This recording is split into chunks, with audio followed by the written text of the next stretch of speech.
भारत के दो दोस्त ईरान और इजराइल की आपस की दुश्मनी एक बार फिर भारत के लिए सरदर्द बनते जा रही है, क्योंकि आपस में तो ये दोनों कट्टर दुश्मन हैं, लेकिन अब ये लड़ते लड़ते भारत तक भी पहुंच गए हैं। दोनों देश स्ट्रेटेजिक तौर पर भारत के लिए बहुत ही इंपॉर्टेंट हैं। ऐसे में भारतीय सरकार को भी फूंक फूंक कर कदम रखने पड़ते हैं। आप में से कई सारे लोगों को याद होगा कि पिछले साल जनवरी महीने में भारत की राजधानी न्यू दिल्ली में जो इजराइल की एम्बेसी है उसके बाहर एक माइनर सा बम ब्लास्ट हुआ था। हालांकि उस बम ब्लास्ट में किसी की जान नहीं गई थी और जो आसपास की गाड़ियां थी बस उनकी विंड स्क्रीन्स टूट गई थी। बम ब्लास्ट के बाद भारत ने इजरायली एम्बेसी और भारत में मौजूद सभी इजरायली डिप्लोमेट्स की सिक्योरिटी कई गुना ज्यादा बढ़ा दी थी। उस बम ब्लास्ट की इन्वेस्टिगेशन में इजराइल ने भारत से रिक्वेस्ट की थी कि उनकी इजरायली इंटेलिजेंस एजेंसीज भारत के साथ मिलकर काम करना चाहती हैं, जिसके लिए भारत ने भी हामी भर ली थी और इन्वेस्टिगेशन की सारी डिटेल्स इजराइल के साथ भी साझा की गई थी। वैसे उस इन्वेस्टिगेशन में आज तक किसी के भी खिलाफ चार्जशीट तो दायर नहीं हुई है, लेकिन इस बम ब्लास्ट के पीछे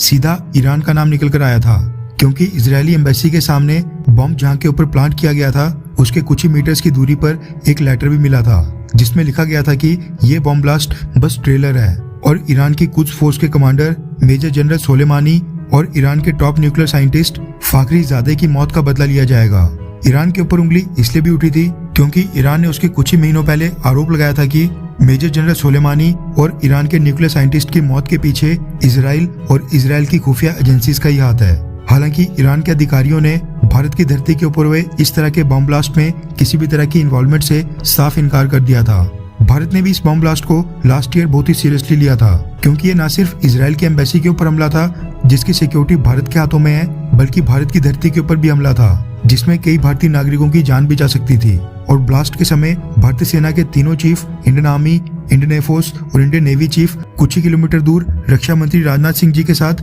बीटिंग रिट्रीट सेरेमनी को अटेंड कर रहे थे। इसलिए भारत भी इस ब्लास्ट के लिए ईरान से काफी निराश हुआ था। इस बार भी पिछले साल वाली घटना दोबारा हो गई है। रेफरेंस के लिए आपकी स्क्रीन के ऊपर इंडिया टुडे के आर्टिकल का स्क्रीनशॉट है, जिसके मुताबिक इजराइल की जो न्यू दिल्ली में एम्बेसी है उसके ऊपर ईरान समर्थित आतंकी तत्वों द्वारा कोई बड़ा हमला होने का टेरर थ्रेट मिला है, जिसके बाद भारत ने इजरायली एम्बेसी को हाई अलर्ट के ऊपर कर दिया है। इजरायली एम्बेसी के पास कई किलोमीटर के रेडियस में सीसीटीवी सर्विलांस कैमरास इंस्टॉल कर दिए गए हैं और पेट्रोलिंग को भी बढ़ा दिया गया है। इसके साथ ही द टाइम्स ऑफ इजराइल ने यह भी क्लेम किया है कि दिल्ली पुलिस ने सिक्योरिटी एजेंसीज के साथ मिलकर एक मॉक ड्रिल भी की है, जिसमें इस चीज की प्रैक्टिस की गई है कि अगर न्यू दिल्ली में किसी भी एम्बेसी के ऊपर हमला होता है तो फिर उस केस में उनको कैसे रिस्पॉन्ड करना है, यानी जवाबी कार्रवाई किस तरह से करनी है। रिपोर्ट्स के मुताबिक इजरायली एम्बेसी को चारों तरफ से कॉर्डन ऑफ करके भारत द्वारा एक्स्ट्रा सिक्योरिटी लेयर प्रदान कर दी गई है, क्योंकि भारत इस बार लास्ट ईयर जैसी गलती नहीं दोहराना चाहता है।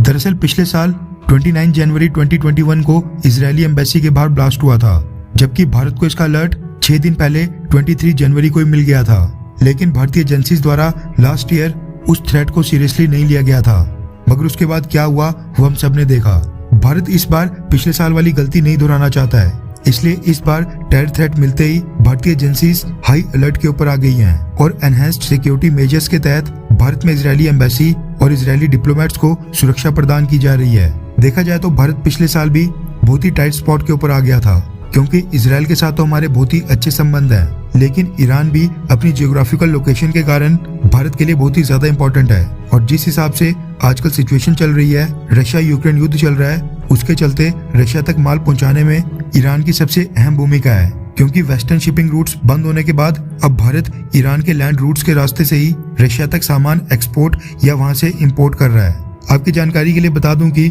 साल 2012 में भी न्यू दिल्ली में इजरायली डिफेंस अटैचे की वाइफ के ऊपर हमला हुआ था, जिसमें वो इंजर्ड हो गई थी। उस हमले के पीछे भी ईरान का ही नाम निकल कर आया था, लेकिन तब भी भारत ने ईरान के ऊपर कोई कठोर कार्रवाई नहीं की थी। खैर, आपको क्या लगता है कि भारत के लिए कौन सा देश ज्यादा इंपॉर्टेंट है, ईरान या फिर इजराइल? नीचे कमेंट करके अपनी राय जरूर बताएं।